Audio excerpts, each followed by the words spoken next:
Kabupaten Magelang.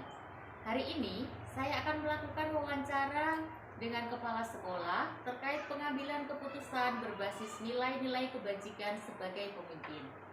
Di sini saya bersama Bapak Ahmad Musyafa SPDSD selaku kepala sekolah dari SD Negeri Sambung Rejo. Selamat pagi Bapak. Pagi Bu Dewi. Mohon waktunya Bapak. Ya, saya akan melakukan wawancara dan memberi beberapa pertanyaan terkait pengambilan keputusan berbasis nilai-nilai kebajikan sebagai pemimpin Bapak. Ya, silakan. Oh iya, terima kasih. Untuk pertanyaan yang pertama Bapak, selama ini bagaimana Bapak dapat mengidentifikasi kasus-kasus yang merupakan dilema etika atau bujukan moral?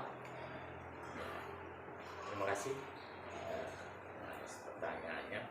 Ya, saya dapat mengidentifikasi kasus-kasus yang merupakan dilema etika atau bujukan moral, yaitu dengan mempelajari dulu, menyimpulkan kasus yang terjadi. Misalnya ini sebagai contoh, setiap akhir pembelajaran itu anak didik kita untuk menerima rapor. Tapi sebelum itu dalam penulisan nilai dalam rapor itu yang pertama kita mengambil rata-ratanya itu 7. Tapi karena nilai 7 itu sepertinya agak berat dan untuk anak itu banyak yang tidak naik. Kemudian untuk kami ini berusaha untuk menurunkan nilai rata-ratanya menjadi nilai 6. Yang diharapkan dengan nilai 6 itu untuk anak-anak ini semua dapat naik. Oh iya, berarti Bapak mempelajari dulu kemudian baru bisa menyimpulkan seperti itu ya Pak ya? Ya. Kemudian Bapak, selama ini bagaimana Bapak menjalankan pengambilan keputusan di sekolah Bapak? Terutama untuk kasus-kasus di mana ada dua kepentingan yang sama-sama benar atau sama-sama mengandung nilai kebajikan. Baik, untuk saya di dalam menjalankan pengambilan keputusan ini untuk apa itu kami tetap harus menyertakan, yaitu untuk bersama Bapak Ibu Guru, tidak serta-merta kami kemudian memutuskan suatu keputusan, apalagi yaitu mengenai dilema etika. Ini tetap kami menyertakan, yaitu untuk menyempatkan waktu untuk kita diskusi bersama ya dengan Bapak Ibu Guru, yaitu untuk mengambil keputusan dan kesepakatan bersama. Ya. Berarti dengan menyertakan Bapak Ibu Guru dalam setiap keputusan seperti itu ya Pak ya? Ya. Bapak, langkah-langkah atau prosedur seperti apa yang biasa Bapak lakukan selama ini? Baik, untuk langkah-langkahnya atau prosedur yang biasa saya lakukan selama ini adalah yang pertama yaitu untuk mengamati bahwa ada nilai-nilai yang saling bertentangan dalam situasi. Kemudian yang kedua itu untuk menentukan siapa yang terlibat dalam situasi ini. Kemudian yang ketiga itu kumpulkan fakta-fakta yang relevan dengan situasi ini. Kemudian yang keempat itu untuk pengujian benar atau salah. Adapun yang terakhir yaitu yang kelima yaitu untuk pengujian paradigma benar lawan. Ya. Berarti memuat 5 langkah seperti ya Bapak ya. Seperti tadi mengamati nilai, kemudian siapa saja yang terlibat, mengumpulkan fakta, pengujiannya, pengujian benar salah, kemudian pengujian paradigma. Untuk hal-hal apa saja yang selama ini Bapak anggap efektif dalam pengambilan keputusan pada kasus-kasus dilema etika? Ya. Dalam hal-hal yang selama ini saya anggap efektif dalam pengambilan keputusan pada kasus-kasus dilema etika adalah memutuskan siapa yang terlibat dalam situasi ini. Ya, jadi siapa saja yang mungkin terlibat dalam situasi tersebut gitu ya. Seperti itu ya Pak ya. Kalau tantangan Pak, kan dalam setiap pengambilan keputusan pasti ada tantangan tersendiri. Jadi apa saja hal-hal yang merupakan tantangan yang selama ini Bapak hadapi? Kemudian apa itu yang menjadi pertanyaan Bu Dewi, yaitu untuk hal-hal yang selama ini merupakan tantangan dalam pengambilan keputusan pada kasus-kasus dilema itu adalah yaitu untuk pengujian benar atau salah. Pengujian benar atau salah. Gitu. Apakah Bapak memiliki tata kala atau jadwal tertentu dalam sebuah penyelesaian kasus? Bapak apakah ketika terjadi sebuah kasus Bapak langsung menyelesaikan saat itu juga, atau memiliki jadwal untuk menyelesaikannya, misalnya nanti kalau sudah satu waktu seperti itu, kemudian juga bentuk dan prosedurnya seperti apa? Ya. Baik, kami tidak membuat jadwal tertentu, tapi kami sampaikan, kami musyawarahkan yaitu pada waktu itu, yaitu dengan cara kami yaitu untuk berkumpul bersama dengan Dewan Guru untuk membahas menjadi keputusan bersama. Oh iya, berarti tidak harus dalam jadwal tertentu ya, tetapi tetap ya, dimusyawarahkan bersama Dewan Guru. Kemudian adakah seseorang atau faktor-faktor apa yang selama ini mempermudah atau membantu Bapak dalam pengambilan keputusan? Dalam pengambilan keputusan kami jelas tidak sendirian, jadi kami tetap menyertakan dengan Bapak Ibu Guru, ya, dengan Bapak Ibu Guru untuk secara diskusi bersama, yaitu untuk mengambil kesepakatan dan keputusan bersama. Tetap bersama Bapak Ibu Guru untuk mengambil keputusan melalui diskusi. Nah, ini yang terakhir ya Bapak ya. Dari semua hal yang telah disampaikan, pembelajaran apa yang dapat Bapak petik dari pengalaman Bapak mengambil keputusan tentang dilema etika ini? Baik, untuk pengambilan dilema etika, kami ya tadi saya di awal saya sampaikan, kami tidak bisa untuk memutuskan sendirian. Ya, kami tetap harus bersama dengan para Bapak Ibu Guru untuk kita musyawarahkan, kita diskusi ya bersama, yaitu untuk pengambilan keputusan bersama. Berarti dalam pengambilan keputusan itu tetap harus bersama Bapak Ibu Guru dengan dimusyawarahkan seperti itu ya Bapak ya. Baik, luar biasa. Terima kasih Bapak atas waktu dan kesempatannya dalam saya melakukan wawancara terhadap Bapak. Mohon maaf sudah mengganggu waktu Bapak. Terima kasih banyak. Demikian wawancara saya terkait pengambilan keputusan berbasis nilai-nilai kebajikan sebagai pemimpin bersama Bapak Ahmad Bisyafa. Semoga tayangan ini bermanfaat untuk kita semua. Wassalamualaikum warahmatullahi wabarakatuh. Waalaikumsalam warahmatullahi wabarakatuh. Terima kasih Bapak.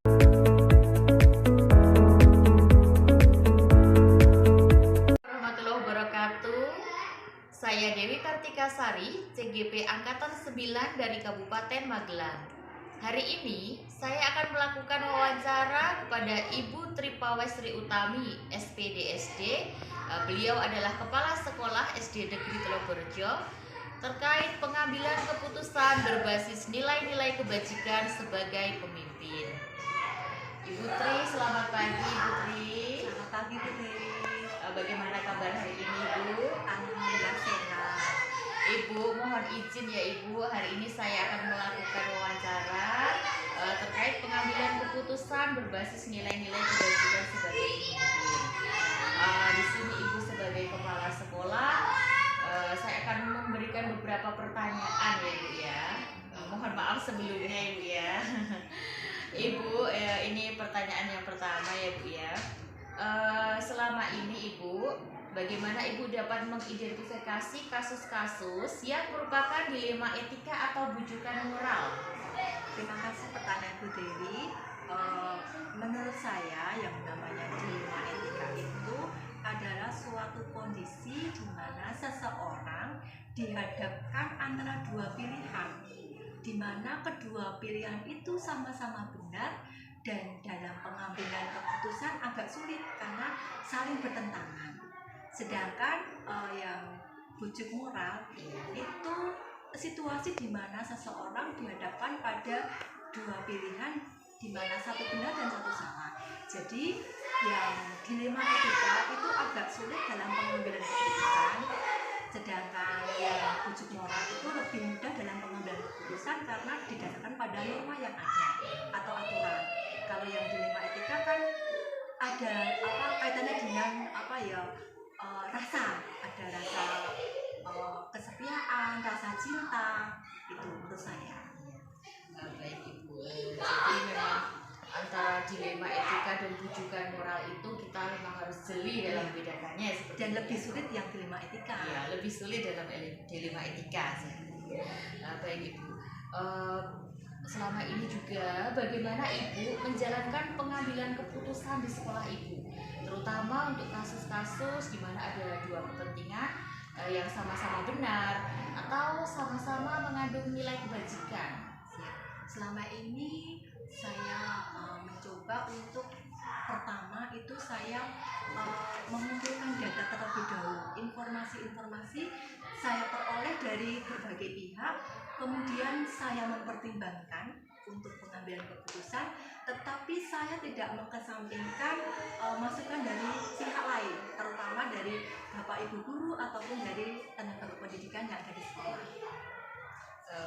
Jadi tidak serta-merta dari saya sendiri tadi Ibu seperti itu ya, tetapi tetap memperhatikan dan mempertimbangkan dari Dewan Guru seperti itu. Informasi yang dapatkan saya dari Bapak Ibu guru atau dari tenaga pendidikan yang lain.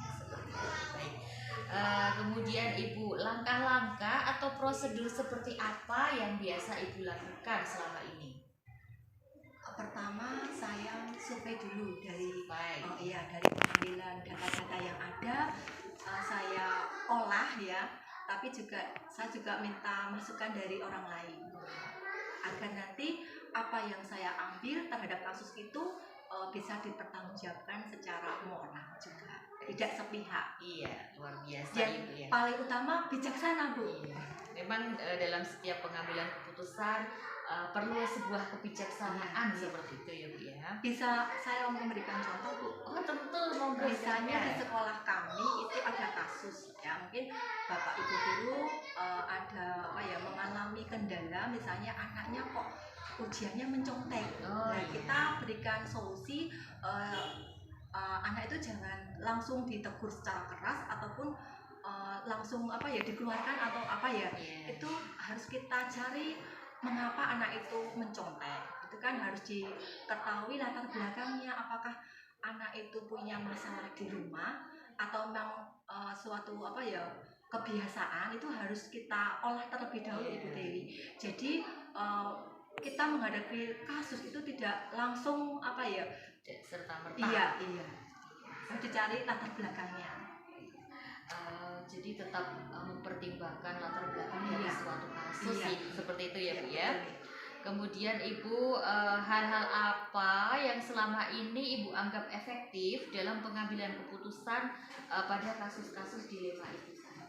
Karena saya itu kerjanya di bidang pendidikan di sekolah ya, di lingkungan sekolah, berarti kan tidak hanya pimpinan saja di sekolah itu, tetapi banyak komponen, misalnya dari Dewan Guru, dari komite sekolah dan tokoh masyarakat sekitar ya, itu kita ajak berkolaborasi, kita komunikasi bersama, terbuka, transparansi apa yang terjadi, yang terjadi sekolah, jadi kasus apa yang nanti kita untuk pengambilan keputusan juga mendengarkan dari masukan dari berbagai pihak Bu Dewi. Masukan dan kolaborasi dari berbagai pihak seperti itu ya, luar biasa. Kemudian hal-hal apa yang selama ini merupakan tantangan dalam pengambilan keputusan pada kasus-kasus dilema etika ini? Kalau saya tantangannya itu membedakan antara ini termasuk dilema etika atau bukan moral, karena kedua-duanya itu yang dilema etika itu kan hadapannya dengan kasus Bu Dewi. Jadi misalnya seorang pimpinan itu mungkin punya keterampilan atau kompetensi ya.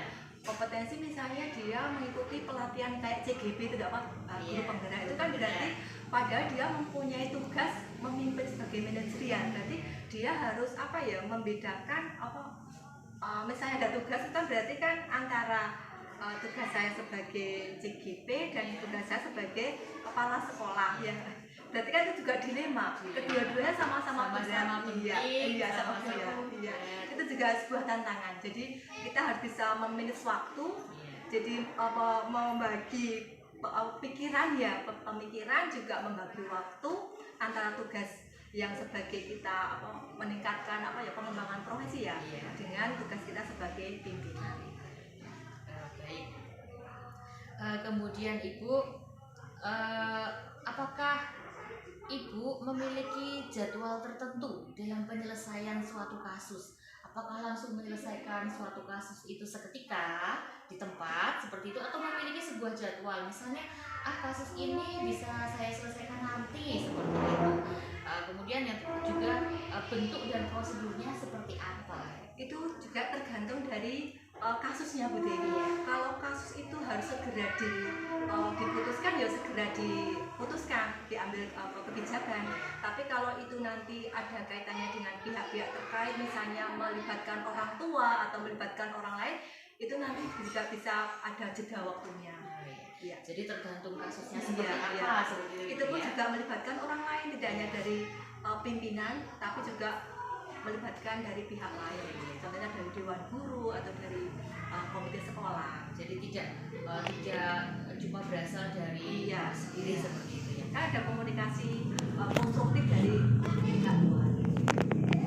Ibu, kemudian adakah seseorang Ibu atau faktor-faktor apa yang selama ini mempermudah atau membantu Ibu dalam pengambilan keputusan dalam kasus-kasus dilema ini? Kalau di sekolah tentu saja ya dari Bapak Ibu guru, dari tenaga kependidikan, komite sekolah, mungkin dari perangkat desa dan tokoh masyarakat yang peduli dengan pendidikan. Kita ajak seperti itu ya dalam kolaborasi yang positif. Kita berdiskusi dengan pihak lain. Ini pertanyaan yang terakhir ya Ibu ya. Dari semua hal yang telah disampaikan, pembelajaran apa yang dapat Ibu petik dari pengalaman Ibu dalam mengambil keputusan pada kasus dilema etika? Dilema etika itu sebuah pengalaman dalam pendidikan Bu Dewi, karena dengan kita menghadapi dilema etika itu akan membentuk kita seseorang itu akan membentuk karakternya, akan terasah kecerdasan emosionalnya, bagaimana kita menghadapi suatu kasus dan kita menyelesaikan dengan pertimbangan yang matang, dengan bijaksana, tetapi tidak meninggalkan aturan atau norma dan keprofesional kita sebagai seorang pendidik. Itu luar biasa. Terima kasih Ibu atas wawancara hari ini. Sungguh suatu hal yang menurut saya luar biasa. Terima kasih sudah bersedia untuk saya wawancarai terkait pengambilan keputusan berbasis nilai-nilai kebajikan sebagai pemimpin. Mohon maaf Ibu sudah mengganggu waktu Ibu. Sekiranya ada Bu Dewi, semoga ini bermanfaat ya. Amin. Terima kasih kita semua. Amin. Demikian wawancara saya pada Ibu Tri Pawestri Utami. Semoga tayangan ini bermanfaat untuk kita semua. Wassalamualaikum warahmatullahi wabarakatuh.